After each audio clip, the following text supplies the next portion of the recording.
tere! Kuid näib, et koroonaviiruse tunneli otsas hakkab paistma veidike valgust. Jah, aastavahetus ja jõulud ei tule rõõmsad. Ja siiski sikutab Euroopa end vahehaaval nagu baron Münchhausen juuksepidi koroonasoost välja. Mitmetes riikides on pärast piirangute karmistamist haigestunute hulk vähenenud, näiteks Poolas ja Saksamaal, kuigi sakslased on seisukohal, et olukord oleks võinud paraneda kiiremini.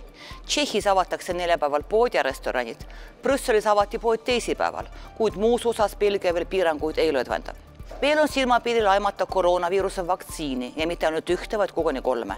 Euroopa Liit sõlmis nende vaktsiinide peale lepingud 430 miljoni inimese kohta. Kokku on meid Euroopa Liidus 450 miljonit, kuid on selge, et kõik ei nõustu vaktsineerimisega. Mina ei ole vaktsineerimise vastane, kuid jälgin vaktsiine ettevaatlikult. Jah, farmaatsiahiidlased teevad kõik, et neid lubataks kiiremini vaktsineerimisega alustada. Lisaks mul on see ka garanteeritud kasum. Aga nagu kõnekäänd ütleb, on kiirustamine hea üksnes kirpe püüdes.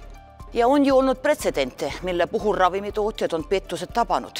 Briti AstraZeneca perspektiivika koroonavaktsiini väljatöötaja tootis preparaati Seroquel bipolaarse häire ravimiseks. Ettevõtte reklaamis Seroquel ebaseaduslikult kui laste ja eakate inimeste jaoks sobivat ravimit, varjates andmeid kõrvaltoimete kohta. Arvatakse, et selle tulemuseks oli hüperglükeemia ja diabeet tuhandetel inimestel. Aastal 2010 ladus see ettevõtte välja $500 miljonit, püüdes toime pandud pettust USA-s siluda. Lunastas end välja.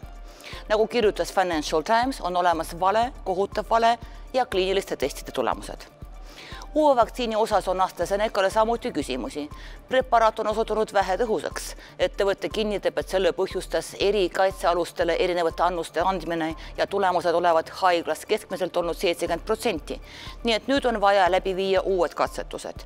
Kas see vaktsiin litsenseeritakse Euroopa Liidus või mitte, elame näeme, kuid usaldusest rääkida on veel vara. On ka kõrvaltoimed, ning need ei ilmne kohe.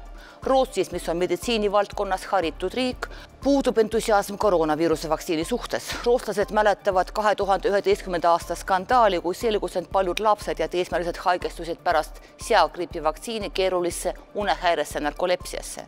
Seejärel lõpetati Rootsis veidi hiljem aga ka kogu Euroopa Liidus seagripi vastane vaktsineerimine. Eestis narkolepsia juhtumeid polnud, kuid 10 Rootsi lapsed said kannatada. Ise ma olen sellegi poolest vaktsineerimiseks valmis, aga ka kahtlejad noomima ei hakkaks. Seda enam, et neid pole nii vähe.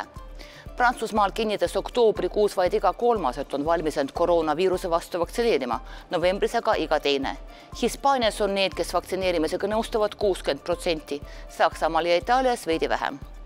Tuleb loota Euroopa Ravimiametile. Just nemad otsustavad, kas lubada vaktsiini Euroopa Liitu või mitte. Seni aga kandkem maske, pidagem distantsi ja hoidkem nii teisi kui ennast. Ärge haigeks jääge ja kohtume nädala pärast.